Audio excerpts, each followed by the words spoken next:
사도 바울은 사랑하는 믿음의 아들 디모데에게 편지를 썼습니다. 두 번의 편지를 썼는데 오늘 우리가 읽은 디모데전서가 첫 번째 편지고요.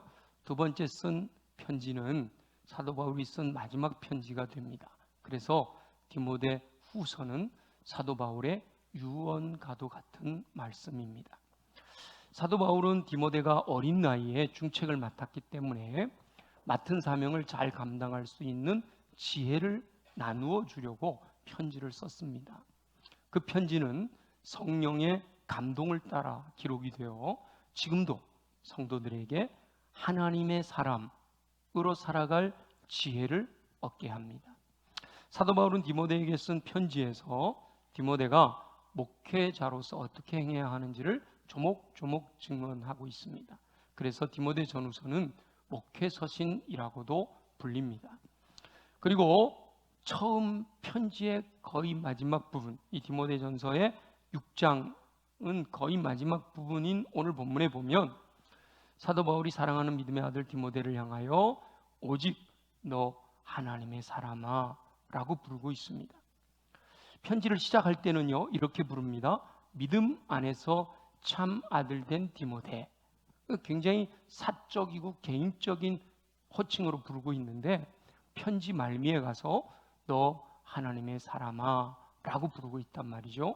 이것은 사도 바울이 사랑하는 아들 디모데에게 보내는 개인적인 편지를 뛰어넘어 모든 사람, 하나님의 사람들을 향한 메시지라는 것을 말씀하고 있는 겁니다.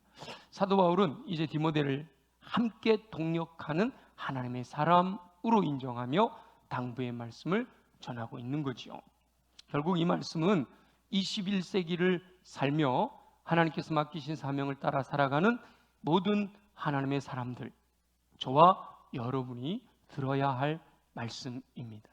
전능하신 여호와 하나님께서 21세기를 살아가는 하나님의 사람들인 저와 여러분에게 당부하시는 말씀은 선한 싸움을 싸우라, 믿음의 선한 싸움을 싸우라 라는 명령이에요. 저와 여러분은 이 선한 싸움을 싸우라 라는 말씀을 하나님의 음성으로 듣고 순종함으로써 승리하는 삶을 사시기를 예수님의 이름으로 축원합니다. 하나님께서 여기 선한 싸움을 싸우라 라고 명령하실 때 이 명령은 두 가지 측면에서 적용을 할 수가 있습니다. 하나는 부정적인 것들을 대적해서 싸우라 라는 의미가 담겨 있고, 또 하나는 긍정적인 선한 것을 이루기 위하여 싸워야 한다 라는 의미가 담겨 있어요. 먼저는 부정적인 것들과의 싸움이 있습니다. 디모데가 목회하던 당시에도 부정적인 것들이 많이 있었어요.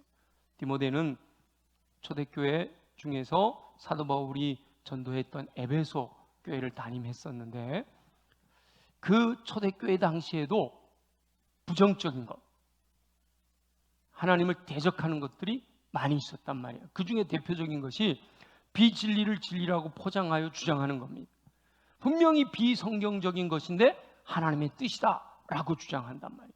이 초대교회 대표적인 비진리는 율법주의, 율법을 지켜야 구원받는다 라고 하는 것과 영지주의, 지식으로 구원을 받는다 라고 하는 두 가지 흐름이 있었습니다. 자칫 하나님의 뜻을 정확하게 분별하지 못하면 그런가 보다 하고 유혹될 수 있는 그런 상황이었던 거죠. 그래서 사도 바울은 하나님의 사람으로 부를 수 있는 사랑하는 아들 디모데가 비진리와의 선한 싸움을 싸울 것을 명령하고 있는 거예요. 사도 바울은 성령의 감동을 따라 편지를 기록한 것이니까 이 명령은 곧 하나님의 명령인 것이지요. 전능하신 여호와 하나님께서는 비진리를 배격하십니다. 진리 수호를 위하여 싸우는 성도들을 격려하시고 힘을 공급해 주셨습니다. 초대교회 성도들은 진리를 수호하기 위해서 이 진리를 지키려고 하다가 붙들려 가서 원형극장에서 맹수와 싸워 죽기도 하고요, 십자가에 매달려 불태워지는 화형을 당하기도 했지만 이 진리를 수호하는 일을 위해서는 굽히지 않고 싸웠습니다. 이 초대교회 성도들의 치열한 싸움과 종교개혁자들의 열정적인 싸움이 있었기 때문에 오늘 저와 여러분이 진리에 입각한, 하나님의 말씀 진리에 입각한 믿음으로 살아갈 수가 있는 겁니다.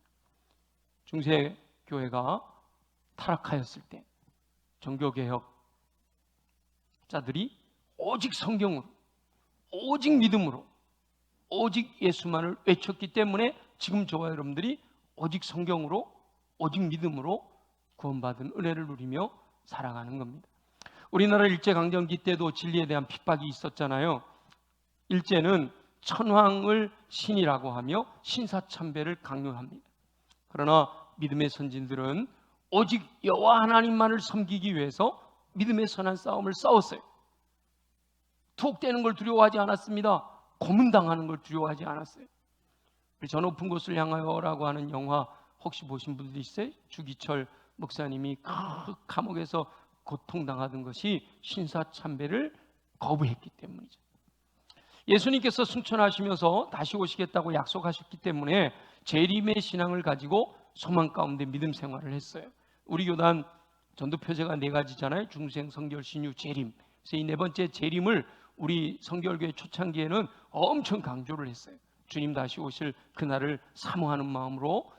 그런데 일제 천황과 다시 오실 왕이 대립이 되잖아요. 그러니까 재림신앙 때문에 일본에서 우리 교단, 기독교 대한성결교회, 특별히 우리 교단을 강제로 해산을 시켜버립니다. 1943년에 재림교리를 가르치지 마라 해도 계속해서 재림교리를 가르치니까 교단을 그냥 해산시켜버렸어요. 그래서 1943년에 교단은 해산되고 1945년에 다시 재건을 하게 되는 거예요. 그래서 우리 교회 역사에도 보면 1943년에 해산이 되고 1945년에 다시 해방이 되면서 다시 교회가 시작이 되는 거예요. 믿음의 선진들은 이렇게 핍박을 당하고 어려움을 겪으면서도 진리를 수호하기 위해 선한 싸움을 싸웠습니다. 21세기를 사는 저와 여러분도 진리 수호를 위한 선한 싸움을 멈출 수는 없죠. 21세기를 사는 저와 여러분에게 가장 위협적인 비진리는 다양하게 너무 많은 비진리들이 있지만 가장 강력하게 대두되는 것 중에 하나가 하나님의 창조 질서를 위배하는 것을 합법화하려는 시도이지요. 하나님의 창조 질서를 주장하면 위법한 것이 되어 불이익을 당하게 되는 현상이 일어나고 있다는 거예요. 오늘도 광고 시간에 소개했던 10월 27일 연합예배에 대해서 적극적인 분들도 있지만 의문을 갖는 분들도 있어요. 그래서 이미 이와 비슷한 법이 통과된 나라들에서 어떤 일이 발생하고 있는가 간단히 몇 가지 일화들을 소개해 드리려고 해요. 2009년 미국에서는 증오범죄 금지 법안이라고 하는 이름으로 법안이 통과되었는데 그 항목 중에 성정체성과 성적 지향에 대한 차별 금지 조항이 있었습니다. 그러니까 성정체성에 대하여, 성적 지향에 대하여 내가 내 마음대로 하고 있는데 그 잘못됐다 이렇게 지적하면 그것은 법에 어긋나는 거다라고 하는 거죠. 2015년 미국 대법원에서요 동성 결혼을 합법화했습니다. 그 이후로 동성 결혼을 반대하면 법을 어기는 것이 되는 거예요. 그래서 한동안 뉴스거리였죠. 제과점 운영하는 크리스찬이 동성 결혼을 하는 결혼식에 축하 케이크를 주문받았는데 나는 동성 결혼을 인정할 수 없기 때문에 축하할 수 없어서 케이크를 만들 수 없다. 그게 이제 고발이 돼가지고 법정 공방으로 엄청 시끄러웠었습니다. 미국 연합감리교회에서는요 국가 정책을 따라 동성애의 합법화를 결의했어요. 우리 일제강점기 때도 일본이 신사참배를 강요하니까 처음에는 막 거부하다가 너무 힘들잖아요, 핍박이. 그러니까 각 교단별로 공식적으로 총회에서 신사참배는 우상숭배가 아니다 라고 하고 결의를 해줘서 신사참배를 해도 되는 것으로 허용이 됐어요. 감사하게도 우리 교단에 속해 있는 많은 분들이 신사참배를 했지만 우리 교단에서는 공식적으로 총회 결의로 신사참배를 결의한 적은 없어요. 얼마나 감사한지 몰라요. 근데 미국 연합감리교회에서 이와 같이 동성애 합법화를 결의하고 그 다음부터가 문제예요. 교단 내에 동성애 정책에 동의하지 않는 교회들을 핍박하기 시작해요. 총회에서 결의하여 교단 정책을 따르지 않는 교회 목회자들을 파면해요. 그냥 일방적으로 파면하는 거예요. 미국 연합감리교회는 감독제거든요. 우리 교회처럼, 우리 교단처럼 청빙제가 아니라 감독제예요. 총회에서 목회자를 파송하거든요. 파면해버리는 거예요. 심지어 어떤 일이 있었는가 하면 예배를 드리고 있는 중에, 지금 우리처럼 이렇게 예배를 드리고 있는 중에 문이 열리고 누가 들어오는 거예요. 그러니까 목사님이 어떻게 오셨어요? 그러니까 총회에서 전달 사항이 있어서 왔습니다. 그러세요? 이러고 올라오셔서 말씀해 주시오. 이렇게 그 자리에서, 예배 드리는 그 자리에서 이 교회는 총회 결의에 반대하였기 때문에 총회 결의에 의해서 이 목사님을 파면합니다. 예배 드리는 자리에서. 그럴 정도로 이 법이 통과가 되면 강단에서 성경적인 진리에 대해서 전달했을 때 그것에 대해서 법적으로 핍박이 가해지는 결과가 나타난다는 거죠.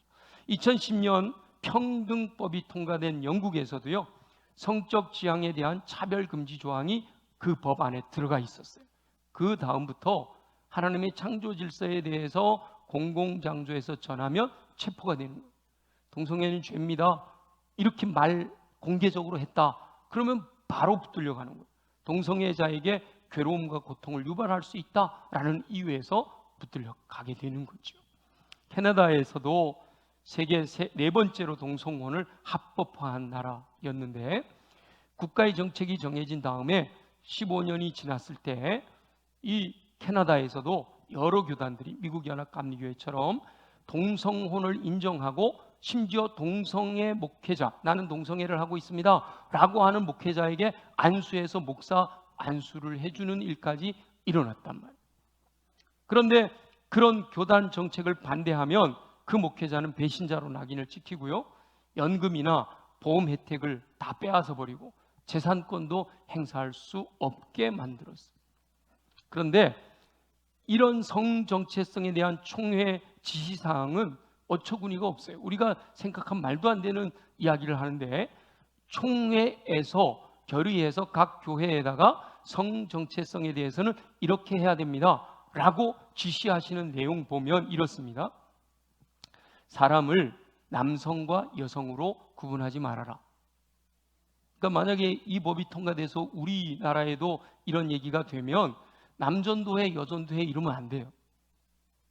없어야 돼. 남, 여 이 구분이 없어져야 되는 거예요. 차별을 없애기 위해서 남녀가 공용 화장실을 사용해야 한다. 왜 남자는 남자 화장실 가고 여자는 여자 화장실 가냐? 차별이다. 같이 쏘라. 심지어요, 하나님을 남성형으로 부르지 마라. 하나님을 아버지라고 하지 말라는 거예요. 왜 하나님을 남성 편향으로 차별하냐? 이런 얘기죠. 근데 어머니라고 부르면 되냐? 그것도 안 되는 거예요. 하나님을 남성형으로 부르지 마라. 이런 조항들이 총회에서 개교에다 내려보내는 문서에 담겨 있다는 거예요. 여러분, 어처구니 없는 일들이 벌어지는 거잖아요. 2020년에 캐나다에서 15살 딸이, 15살 내 딸이 아빠, 저요, 제 성 정체성은 남자인 것 같아요. 저 남성으로 성 전환을 하겠습니다.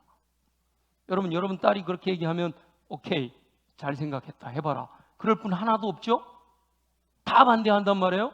근데 이 아버지도 내 딸이 그러니까 안 된다, 반대를 했단 말이에요. 그랬다가 이 아버지가 가정폭력범으로 붙들려가요.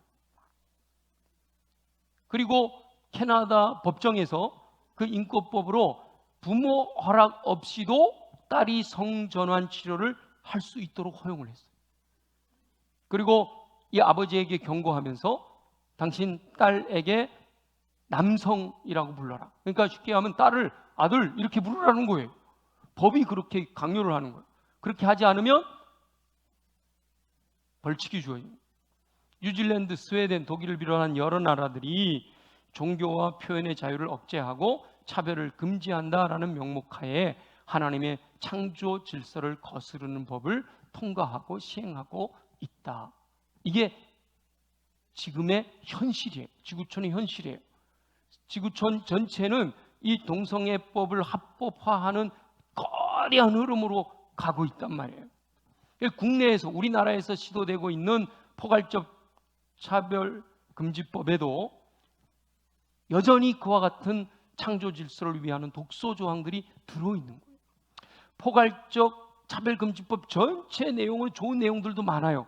장애인을 차별하지 마라, 가난하다고 차별하지 마라, 이렇게 차별하지 말라는 내용들이 많이 있어요. 근데 그 중에 바로 이 하나님의 창조 질서를 위배하는 독소 조항들이 들어있다는 거예요. 그래서 어떤 경우에는 국내에서 제정하려고 하는 이 법이 타국보다 더 엄격하게 처벌을 규정하고 있다. 경제적으로 3배 손해배상을 해라. 이게 이 서양 쪽에서 만들어진 법의 가장 강력한 벌칙이래요.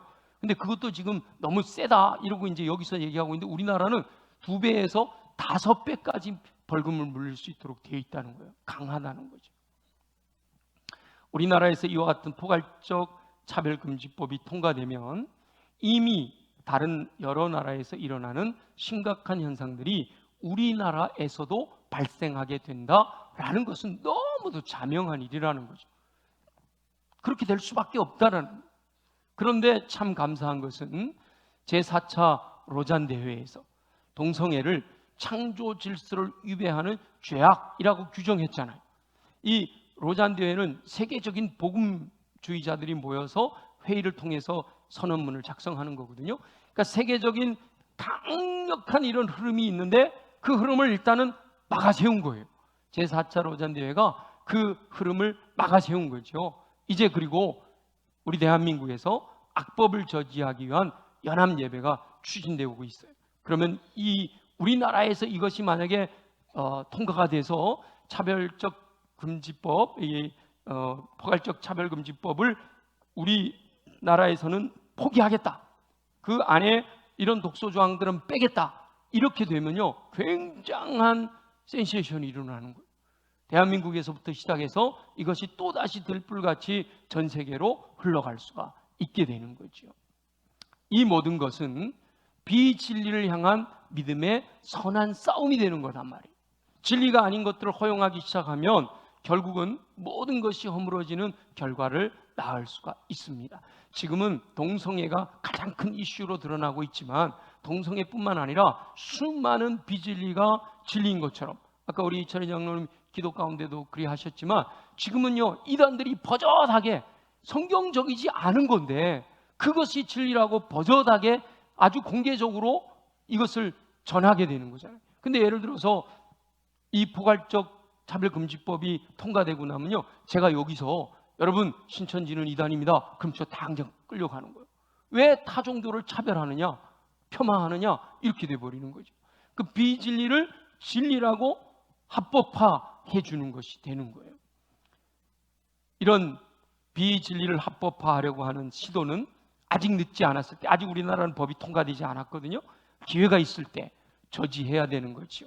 이미 합법화한 후에는 그것을 바꾸려고 하면 더 어려워지기 때문이에요. 그래서 우리 모든 성도가 뜻을 같이하여 한 마음을 품어야 합니다. 이것은 하나님께서 명령하신 믿음의 선한 싸움이기 때문이지요. 우리 교회도 연합예배 광고 드린 대로 적극 참여하기로 했어요. 여러분도 함께 마음을 모아서 가능하면 현장에도 우리가 가서 무슨 힘이 되겠어, 그리고 가봐야 저 멀리 하나도 안 보여, 물론 그렇죠. 그러나 우리가 그 현장에 함께 했었다라는 게 중요하잖아요. 그래서 가능하면 대중교통을 이용하셔서 함께 올라가셨으면 좋겠고요. 저는 서울역까지 가는 왕복 기차표를 예매했어요. 저도 광화문까지는 못 갈 것 같고 서울역에서 좀 더 한번 이렇게 가보려고 계획하고 있습니다. 그리고 교회에서는 행사가 진행되는 동안 예배당에서 영상으로 함께 할 수 있도록 도와드릴 테니까 못 가시는 분들은 예배당에서라도 마음을 함께 모아 기도해 주셨으면 좋겠어요. 저와 여러분은 비진리를 대항하는 믿음의 선한 싸움을 싸우라 라는 하나님의 명령을 따라 뜻을 합하여 한 마음을 품고 순종하는 하나님의 사람으로 승리하는 삶을 사시기를 예수님의 이름으로 축원합니다. 두 번째는요, 긍정적인 선한 것을 이루기 위한 싸움이 있습니다. 로마서 12장 21절에 보면 악에게 지지 말고 선으로 악을 이겨라 이렇게 명령하십니다.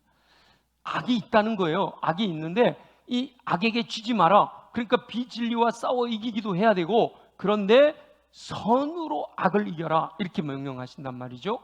비진리를 대항하여 싸우는 것도 믿음의 선한 싸움이고요. 그러나 더 중요한 것은 선한 것을 이루기 위한 싸움입니다.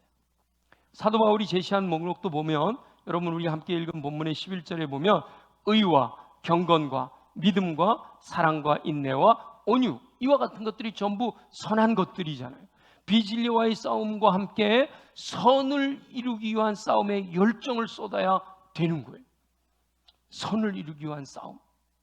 주 오실 때까지 영과 혼과 육이 거룩하고 흠없이 보존되기를 위해 힘써 싸워야 되는 거예요. 먼저 그의 나라와 그의 의를 구하는 삶을 위한 싸움을 해야 된단 말이에요. 땅의 것을 추구하지 아니하고 하늘의 것을 추구하기 위해서 싸워야 합니다. 먹든지 마시든지 무엇을 하든지 하나님의 영광을 위해서 행하고자 하는 그 싸움을 멈추어서는 안 된다. 항상 기뻐하라, 쉬지 말고 기도하라, 범사에 감사하라, 이는 너희를 향하신 하나님의 뜻이니라 이렇게 말씀하시는데, 하나님의 뜻을 이루기 위해서 내가 내 삶에서 믿음으로 항상 기뻐하고 쉬지 않고 기도하고 범사에 감사하고자 하는, 근데 내 몸이나 내 상황이나 환경 그걸 못하게 만들잖아요. 그러니까 그것과 끊임없이 계속해서 싸워서 하지 못하게 하는 그것을 물리치고 기뻐하고 기도하고 감사하는 삶을, 믿음의 선한 싸움을 싸워야 된다. 우리 교회는 10월 셋째 주일을 추수감사의 주일로 지키잖아요. 매일 매 순간 범사에 감사하는 삶을 살아야 되지만, 특별히 다음 주 추수감사주일을 맞아서는 진정한 감사를, 형식만이 아니라 마음을 담아서 행함과 진실함으로 감사할 수 있어야 합니다. 물론 다음 주 추수감사주일만이 아니라 우리의 삶 전체가 범사에 감사하는 삶을 살아야 되죠. 하나님께서 기뻐하시는 영혼 구원을 위해 힘써 싸워야 됩니다. 추수감사주일과 함께 하사형 초청 예배를 계획하고 있잖아요. 아직까지 초청 대상자를 정하지 못하신 분들은 이제라도 기도하며 믿음의 선한 싸움을 싸울 때 허락하시는 은총을 누리게 될 줄로 믿습니다. 선한 것을 이루라 라는 말씀은요, 거의 대부분 강단에서 선포되어지는 말씀 속에 담겨 있는 내용이에요. 여러분 말씀을 듣고 그 말씀대로 살고자 내 삶 속에서 끊임없이 그것을 방해하는 세력과 싸워야 된단 말이에요. 악한 영은 어찌하든지 하나님의 뜻을 이루지 못하도록 방해합니다. 믿음이 좋은 사람들도 상황이 만들어지고 환경이 조성되면 육신의 정욕, 안목의 정욕, 이생의 자랑으로 유혹할 때 퍽퍽 쓰러질 수밖에 없단 말이에요. 그러니까 믿음의 선한 싸움을 싸우지 않으면 결국은 무너지는 거예요. 악한 영이 미혹할 때 무너지지 않으려면 평소에 영적인 기본기를 착실하게 훈련해야 돼. 나를 쳐서 복종시키는 영적 싸움 가운데서 영적 기본기를 착실하게 쌓아가야 돼. 예배와 말씀과 기도와 교제와 전도의 삶에 집중해야 되는 건 기본이고요. 1:1 제자양육을 통해서 배우는 대로 성령 충만을 사모하고 시험에 빠질 수 있음을 깨달아서 깨어 있어야 되고, 철저하게 말씀대로 순종하며 살아야 되고, 하나님 맡기신 사명을 따라 사역을 위해 헌신해야 된단 말이에요. 그렇게 기본적으로 살아갈 때, 기본적으로 충만하면서 그것을 방해하는 세력들과 싸우며 살아갈 때 승리하게 되는 거죠. 하나님께서 명령하신 대로 행하기 위하여 영적 전쟁을 한다라는 각오로 믿음의 선한 싸움을 싸워야 한다는. 어떻게 보면 부정적인 것을 대적하는 싸움은요, 일시적일 수 있어요. 10월 27일 종교개혁주일에 우리 100만이 모입시다, 매주마다 100만을 모입시다, 이렇게 할 수는 없는 거잖아요. 그건 꼭 필요할 때 대적해서 이기기 위해서 일시적으로 모이는 거고요. 그러나 긍정적인 선한 것을 이루기 위한 싸움은 하나님 앞에 서는 그날까지 지속되어야 될 싸움이에요. 예수 그리스도의 분량이 충만한 데까지 이르고자 하는 목표를 정해놓고 끊임없이 싸워나가야 되는 거예요. 여전히 세상적인 것으로 가득 차 있는 내 마음을 비우고 예수 그리스도의 마음을 품고 예수 그리스도의 인격을 담고 예수 그리스도의 삶을 살고자 끊임없이 싸워야 된다. 사실 모든 성도들이 이 긍정적인 선한 것을 이루는 싸움에 집중해서 하나님께서 기뻐하시는 삶을 살며 세상에서 빛으로 소금으로 살아간다면 부정적인 것을 대적하는 싸움은 많이 줄어들 수가 있어요. 근데 크리스찬들이, 성도들이, 그리고 교회가 이 정말 하나님이 기뻐하시는 세상의 빛으로 소금으로 선한 싸움을 싸우는 것에 소홀해지기 때문에 세상이 우리를 넘어뜨리려고 하는 거예요. 그래서 우리 코로나를 겪으면서 경험했잖아요. 교회가 교회답게, 성도가 성도답게 서 있으면 세상이 결코 조롱하고 멸시할 수 없는데, 세상이 조롱하고 멸시하는 것은 성도가 성도답지 못하고 교회가 교회답지 못했기 때문이란 말이에요. 지금 우리 한국교회가 굉장한 영향력을, 선한 영향력을 끼치고 있다면 어디 성경적인 것을 위배하는, 창조 질서를 거역하는 법안을 국회에다가 상정할 수가 있겠어요? 예를 들어 국회의원들이 전부 크리스찬인데 그러면 그걸 할 수가 없잖아요. 그러니까 우리가 선한 싸움을 싸워야 된다. 긍정적인 것, 선한 것을 이루기 위한 싸움을 멈추지 말아야 된다. 저와 여러분은 하나님의 사람으로서 이 땅에서 하나님의 뜻이 이루어지도록 부정적인 것은 대적하고 긍정적인 선한 것을 이루기 위한 믿음의 선한 싸움을 싸워 승리함으로 하나님께 영광 돌려드리는 삶을 살게 되시기를 예수님의 이름으로 축원합니다. 우리 주신 말씀을 기억하면서, 하나님, 그렇습니다. 지금 내가 해야 될 영적인 싸움이 무엇일까요? 주님, 우리에게 부정적인 것은 대적하여 싸워 이기게 하시고, 그러나 더 중요한 긍정적인 것, 선한 것들을 이루어서 선한 싸움을 승리해 하나님께 영광 돌리게 하여 주시옵소서. 다 같이 함께 통성으로 기도하겠습니다. 믿음의 선한 싸움을 싸우라고 명령하신 우리 주 여호와 아버지 하나님, 천지를 창조하신 여호와 하나님을 찬양합니다.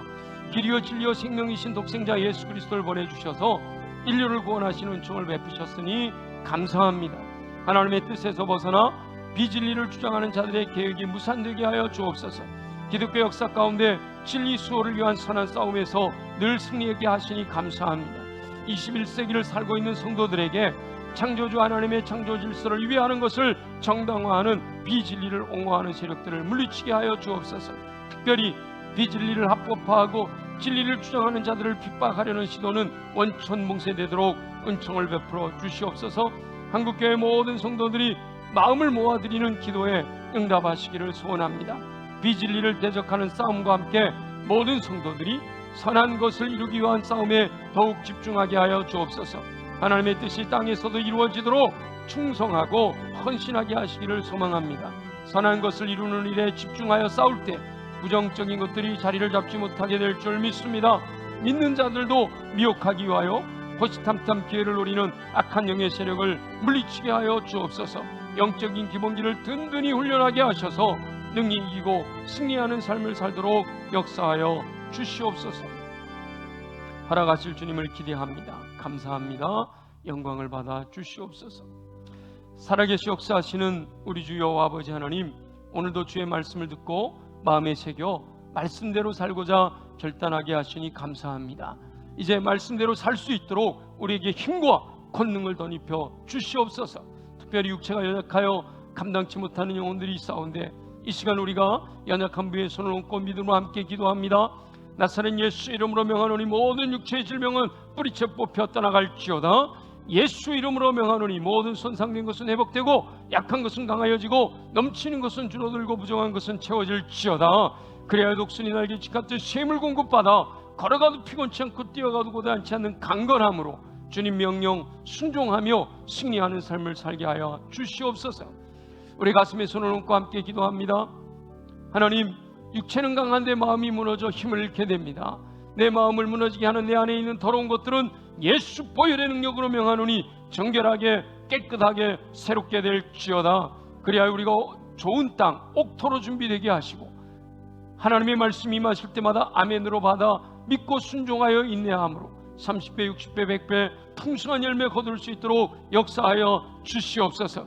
우리 힘으로 할 수 없습니다. 오직 성령으로 충만하게 될 때 능히 감당하게 될 줄 믿사오니 주여 이 시간 사모하는 영혼들마다 성령으로 충만하게 하여 주옵소서. 성령의 불로 임하여 주옵소서. 성령으로 기름 부어 주옵소서. 그 배에서 생수의 강이 흘러넘치게 하여 주시옵소서. 그리하여 어둠의 곳에 악한 영의 세력들이 만지지도 못하도록 안전하게 지킴받게 하시고, 무엇보다 성령의 이끄심을 따라 순종할 때 허락하시는 열매와 은사를 통하여 하나님의 영광을 나타내는 삶 살아가도록 축복하여 주시옵소서. 허락하실 주님을 기대합니다. 감사합니다. 예수님의 이름으로 축복하며 기도드립니다. 아멘. 우리 다 함께 일어나셔서 주만 바라볼지라. 가사 내용에 보면 인자한 귀로 언제나 우리에게 기구이로 주셔서 작은 신음에도 응답하신다 그랬는데, 우리 한국교회 상황을 아시고 우리가 부르짖는 기도에 응답하시도록